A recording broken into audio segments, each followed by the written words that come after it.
over 55 years, your source for agribusiness news and features from around the Southeast and across the country, focusing on one of the nation's top industries, agriculture. The Farm Monitor is produced by the Georgia Farm Bureau in association with Abraham Baldwin Agricultural College.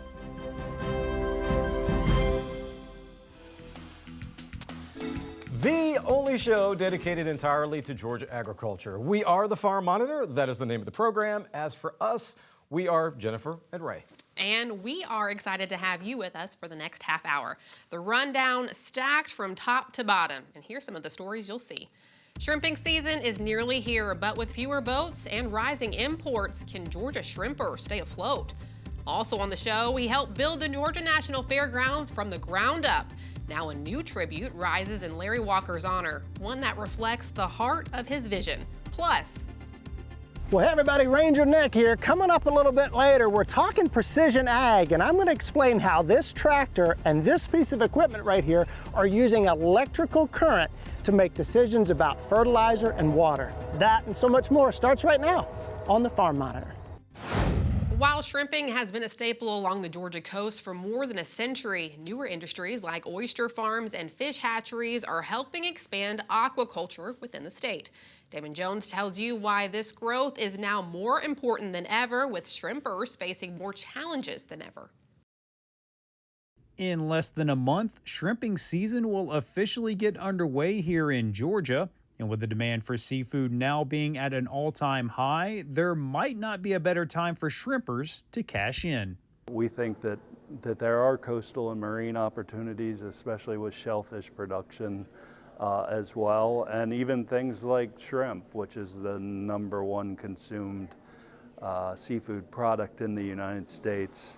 However, there have been plenty of challenges over the past couple of decades, resulting in the number of commercially licensed shrimping boats here in Georgia to fall below 200 last year.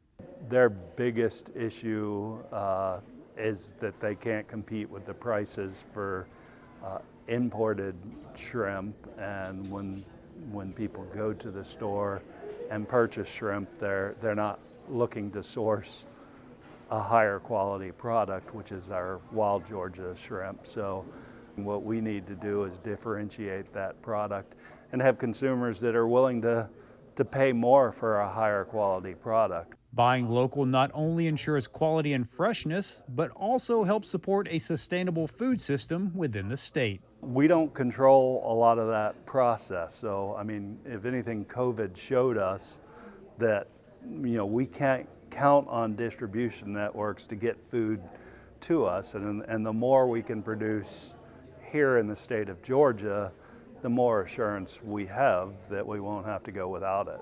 Even though new opportunities are popping up around Georgia, most notably the state's first floating oyster farm, it's actually another industry that is really making its mark on aquaculture. We do think that aquaponics is going to be a growth area. We're seeing that around the world. Aquaponics are recirculating aquaculture systems that are land-based are growing tremendously globally because it gets around some of the environmental considerations associated with wastewater withdrawals, wastewater discharges, and you can control those systems better. With Georgia contributing less than 1% to U.S. seafood production, this aquaculture conference couldn't come at a better time as it brings together producers, researchers, and stakeholders to discuss how to best utilize the state's natural resources and transportation networks in order to expand their footprint. It's going to take a group effort. We're going to have to work together.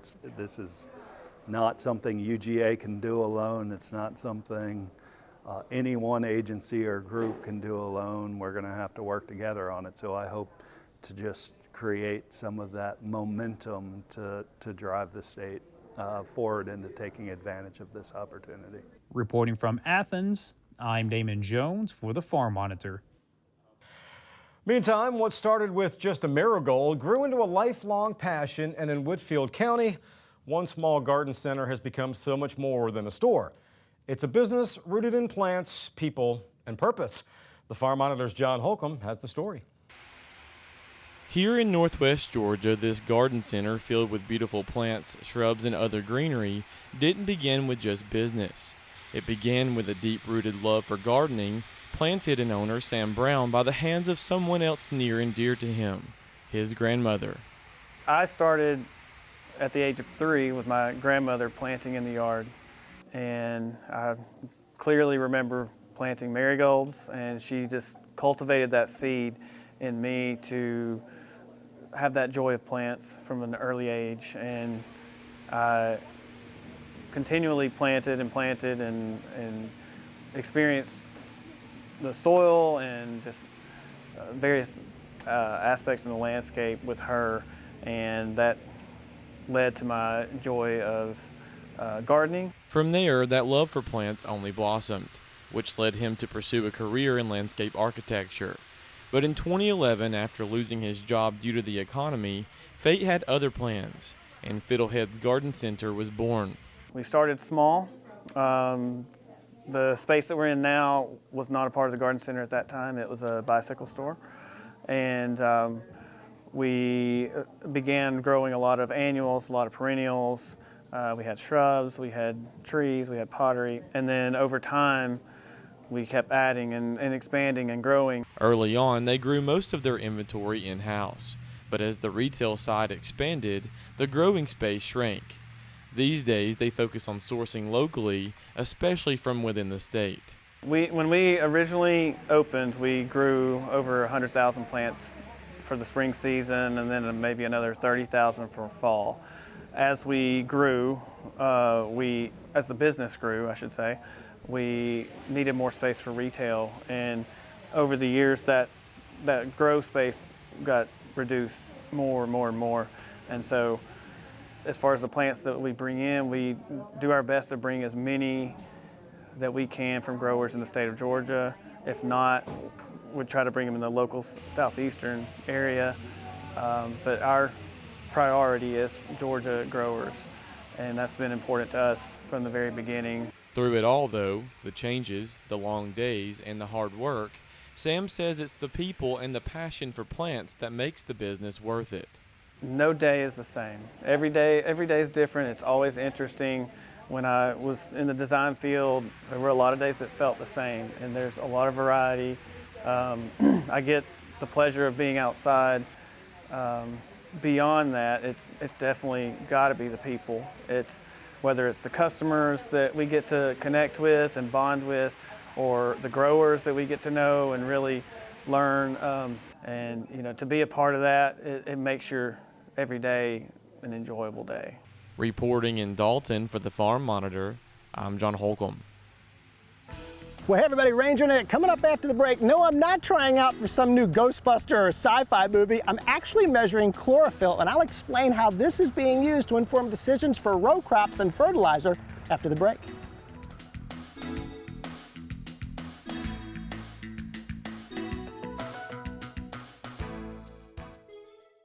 As we reflect on the Memorial Day holiday, we hope you will join us to remember and honor the brave men and women who made the ultimate sacrifice for our nation's freedom.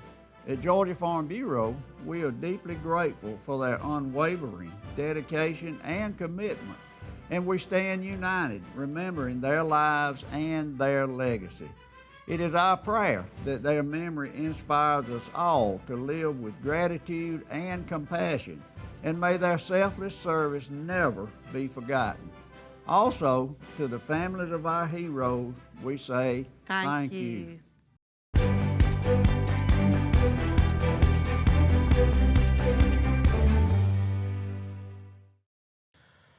A proud and emotional day in Perry recently as leaders and members of the ag industry gathered to honor a man whose vision made the Georgia National Fairgrounds possible. And with a simple yet symbolic toss of dirt from shovel, his legacy took on a whole new meaning.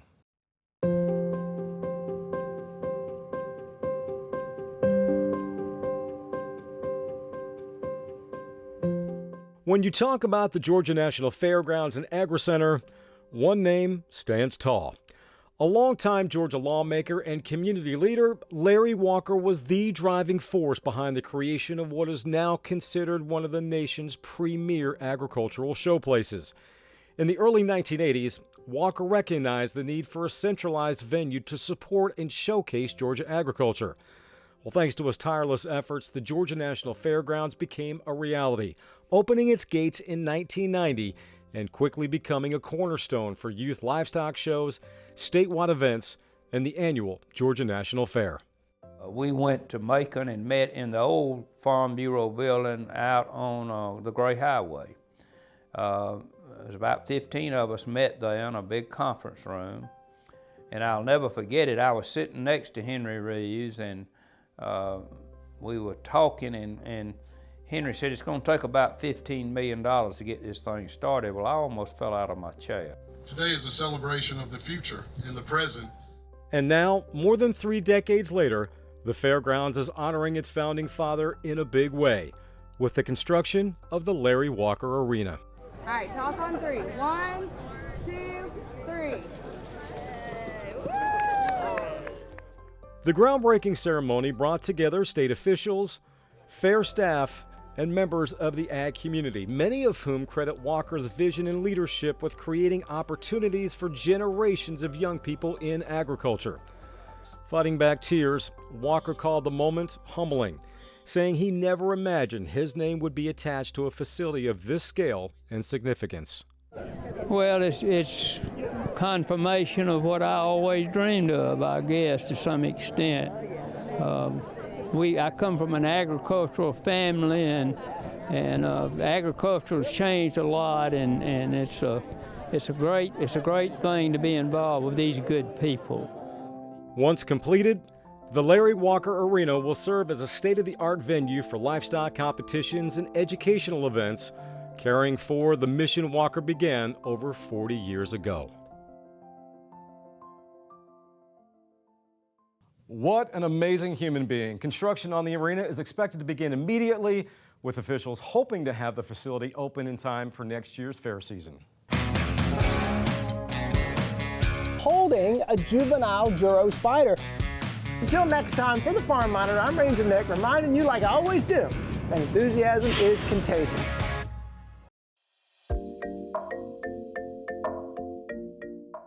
Well, the weather's warming up, the water's running back there, and when I think about precision agriculture, I immediately think, and maybe you do too, about the efficient use of water to water crops. And I'm going to introduce you to somebody who's leading precision agriculture at the University of Georgia, here in Tifton and campus-wide, and that's Dr. George Velitis. Hey, Doc. So glad to be with you. Oh, thank you so much for being with us. So Dr. Velitis is the leader, the director of the Institute for Integrative Precision Ag. And Doc, we're looking at this center pivot, and I'm noticing, because I'm in depth with this kind of stuff, I'm noticing that the water is not being applied at the same rate across this entire boom. Explain that to me in the world of precision ag. So Nick, you're standing in front of the pivot where variable rate irrigation was developed in the beginning of the 2000s. So we had a startup precision ag team working here, and we realized that putting on water at the right amount, at the right place, at the right time was critical to producing the proper yield for our farmers. So we developed this cool technology called variable rate irrigation, which you see on the pivot. It allows us to vary the rates across the field depending on soil texture and soil moisture needs of the crop. And that's something that you're getting data on, that soil texture and that soil moisture. And when we're going to show you that in a minute, but when an area of the field is lacking, let's say in moisture, this technology allows you to be efficient with that water application. Right. Water is a scarce resource, even in an area where we get 52 inches of rain per year, but we could go 2 weeks, 3 weeks in the summer without rain. So we've got to be very efficient with how we use our water. And being able to put on the right amount at the right time at the right place is really critical to maximizing our farm efficiency. And what I want to do next is I want to talk about the experience that students get here on the Tifton campus and campus-wide, but particularly here with regards to not only water, but maybe fertilizer use and how we might make decisions about where to put fertilizer. So let's go there next.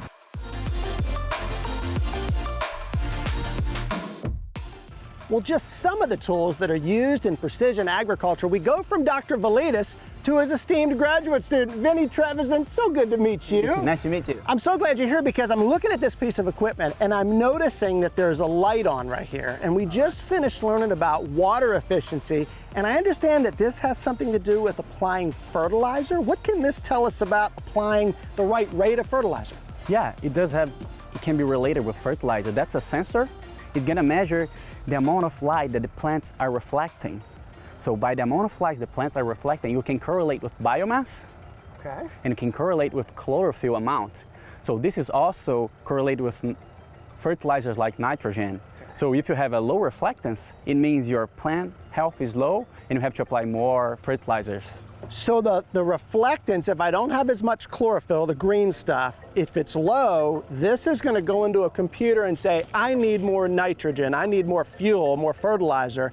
And it's then going to enable you as a scientist to put that right where it belongs, not all over the field and potentially run off into water. Is that right? That's right. And that's the kind of stuff you're studying as a graduate student. This is what we can do here at University of Georgia. We have access to all the equipment, all that technology. Well, that's the kind of stuff I think that hooks folks. So what I want to do is I want to take what this machine is going to tell us, and I want to get into a tractor and I want to find out how do we put that fertilizer down on the ground in an efficient way, in a targeted way. So let's go there next.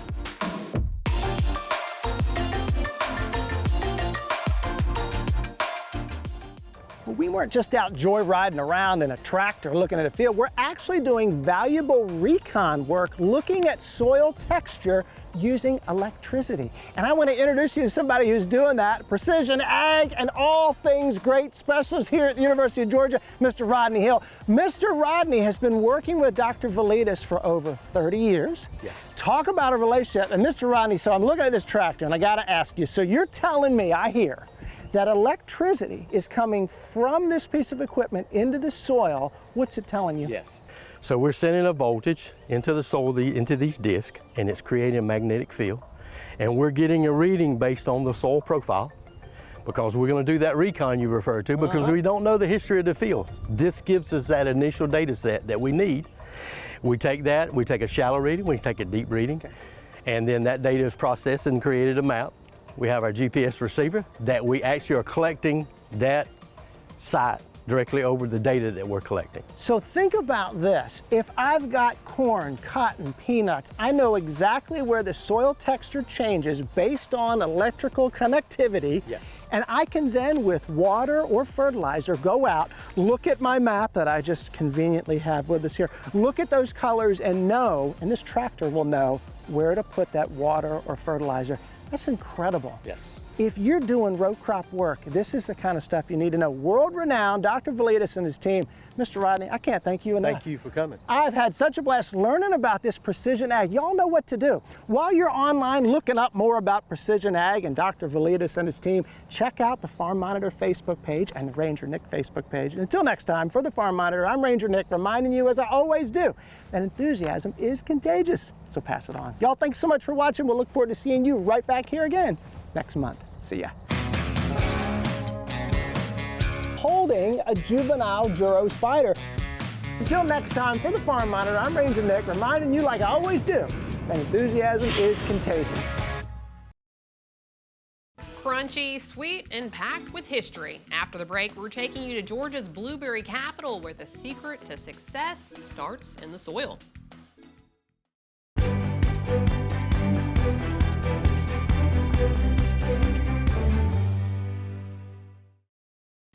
Finally this week, they may be small, but blueberries pack a powerful punch, helping to lower blood pressure, improve memory, and even speed up recovery after exercise. And here in Georgia, they're a big deal. In fact, they're the #1 fruit produced in the state. Recently, the Farm Monitor hit the road to South Georgia to find out what makes Alma the perfect spot for growing this superfruit.